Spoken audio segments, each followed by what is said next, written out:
The last few weeks, I've chosen topics that were pretty huge in nature, and I kind of left some things out because I've only got 12 to 15 minutes. And today I'd like to pick up on a few of those. And I'm going out of town, so I'm thinking that this is like cleaning out the refrigerator before I go, so there's not any fuzzy stuff on it by the time I get back.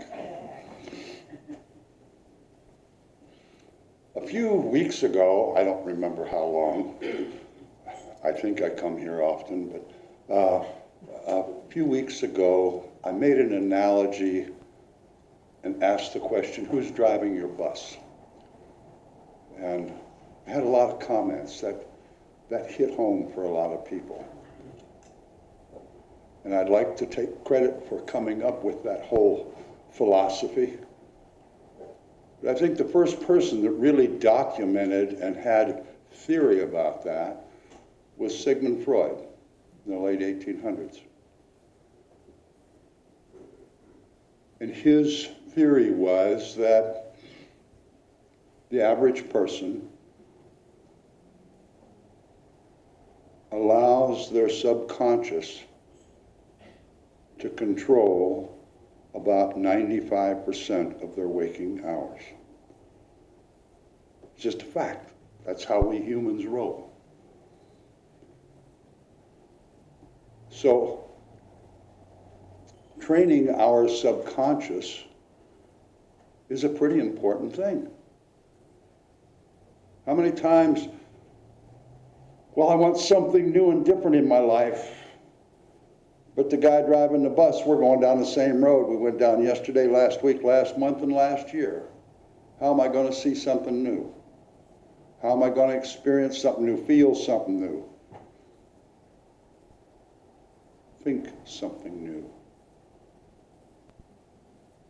Training our subconscious is probably one of the most important things that each of us can do. You know, Vivian talks about constantly, thoughts are things, really important things. Because as we have a thought, it's memorized by our subconscious. And if we just have it once, it goes kind of to the bottom of the list. Because the subconscious is built and gets its energy from what it hears and sees over and over and over and over and over again. Sigmund Freud shared his little secret, his findings, with his nephew, a guy by the name of Edward Bernays. And Eddie Bernays was the father of something we call public relations, mass advertising, manufacturing consent. He was the granddaddy of all the spin doctors. And he realized that people live their lives based on their subconscious. And that's why you see the Chevy ad 10,000 times. If you see the Ford ad 2,000 times and the Chevy ad 10,000 times, you'll buy the Chevy. If you hear this politician's ad more than you hear the other politician's ad, when you get in the voting booth, you're going to vote for the one you heard the most.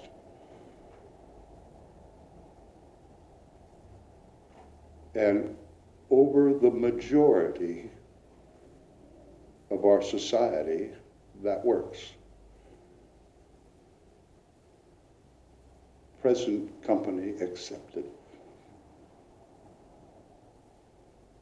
We profess to be free thinkers, to work on training our subconscious, learning new habits of thought and reaction and response, expanding our awareness and consciousness, expanding our understanding instead of letting the old driver drive the same route every day, respond the same way, think the same thoughts over and over.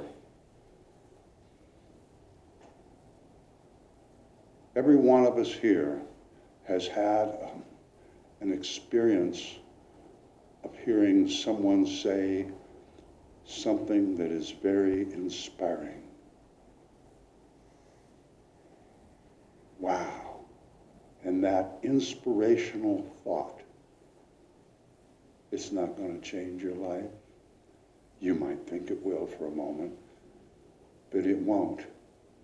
You need to have that inspired thought over and over and over again, because your subconscious is still driving your bus. And you have to change what that subconscious driver does. You have to change the route. You have to change the speed. That inspiring or motivational thought you heard. I was talking to Barbara and Lincoln earlier this morning. I said, it's just like bathing your body. Once in a lifetime's probably not going to be enough. Work out better if you did it again and again. You heard something inspiring or motivational, repeat it, write it down, think about it. Think about it and practice it. That's why they call it practice. You do it over and over and over again until the bus driver gets it, changes his route just a little bit.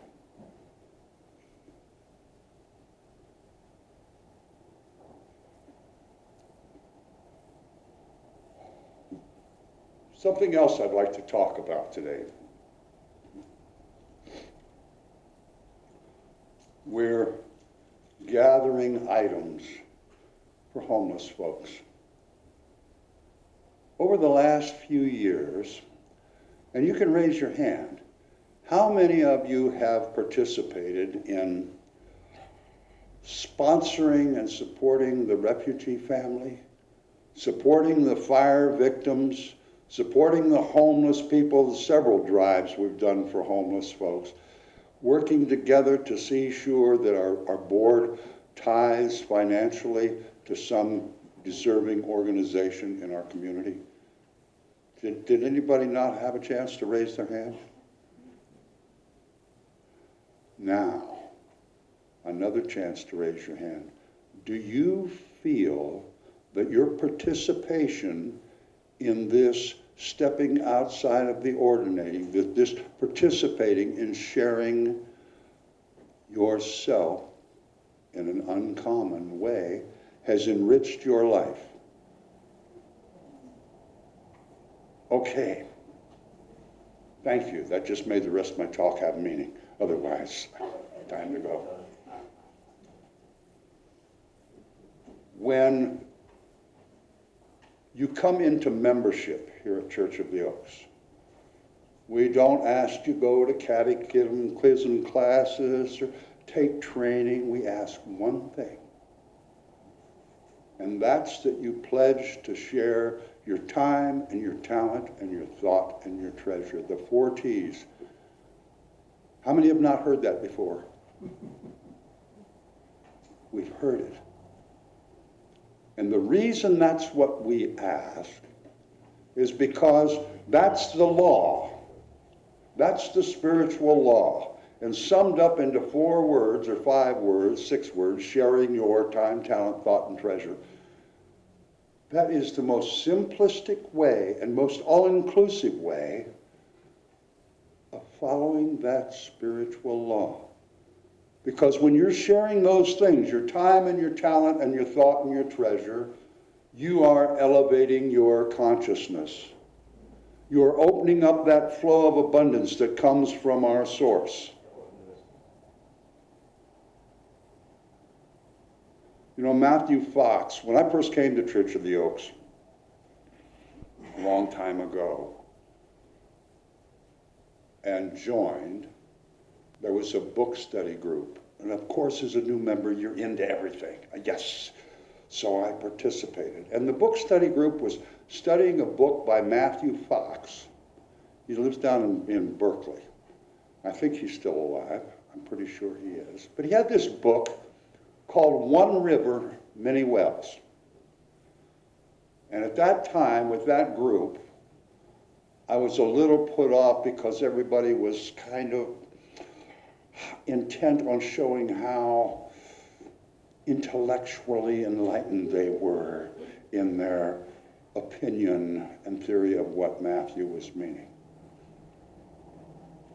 But what I got from that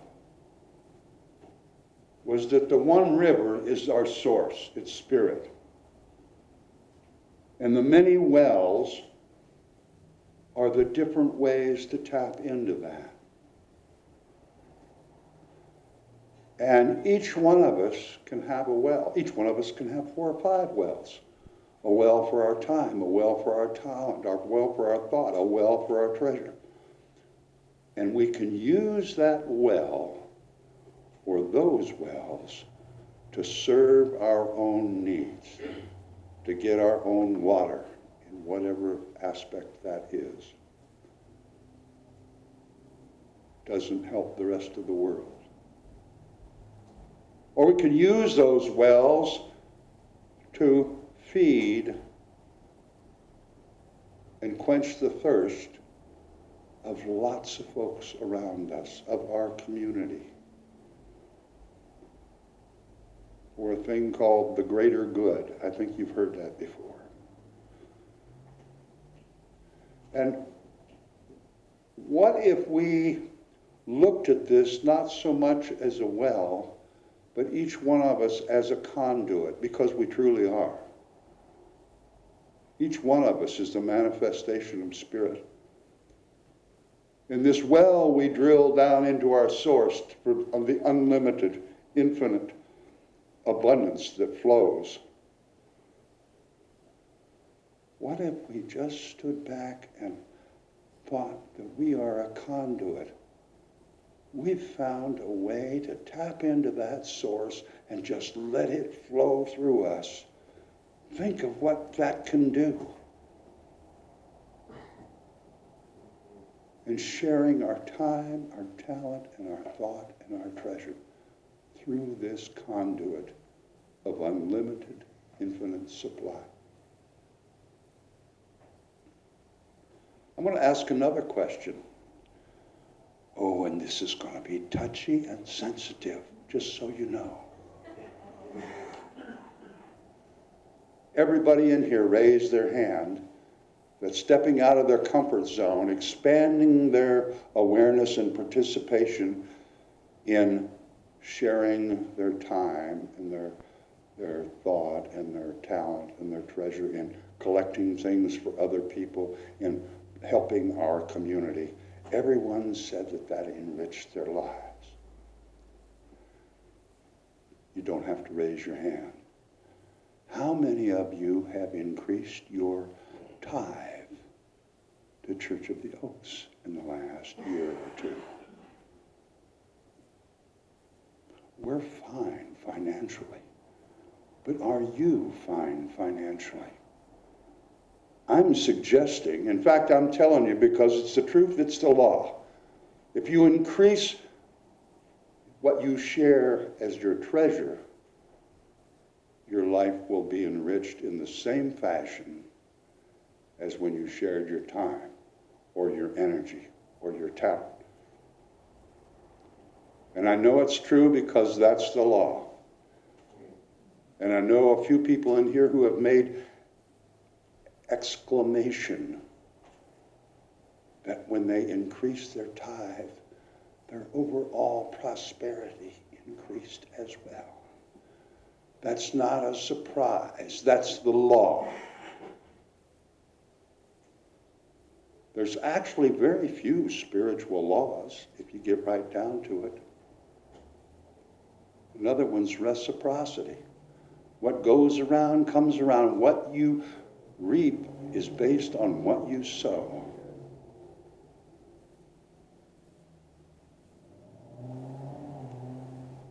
So that's the 4 T's. That's another thing I wanted to talk about. And the reason that we expand our consciousness is not only for ourselves, but for the greater good, the good of all living things, the good of our universe. And that's where I'm going to wind up today. Last week I talked about participating in all facets of your life, in your relationships, in your jobs, in the political process, for the good of the whole, for the greater good. And so many times we think, well, if I'm going to do for somebody else or do for, that means I've got to sacrifice. No, it doesn't. There's no sacrifice required. Because when we are doing something for the greater good of the whole, aren't we part of that too? If it's good for our community, doesn't that mean it's good for me too? If it's good for humanity, doesn't that mean it's good for me too? You don't have to sacrifice anything except maybe a little ego. And we've all got plenty of that we can let go of. But there's no sacrifice in your quality of life. In fact, it's just the opposite. The more effort, the more time, the more talent, the more thought, and the more treasure we share for the good of the whole, the richer our life experience becomes. And that's not my opinion, that's the law. That's the law of spirit, that's the law of creation, it's the law of nature, it's the law of humanity. And how much of that law you choose to participate in, that's up to you. It's your choice. Just like how you feel today, that's your choice.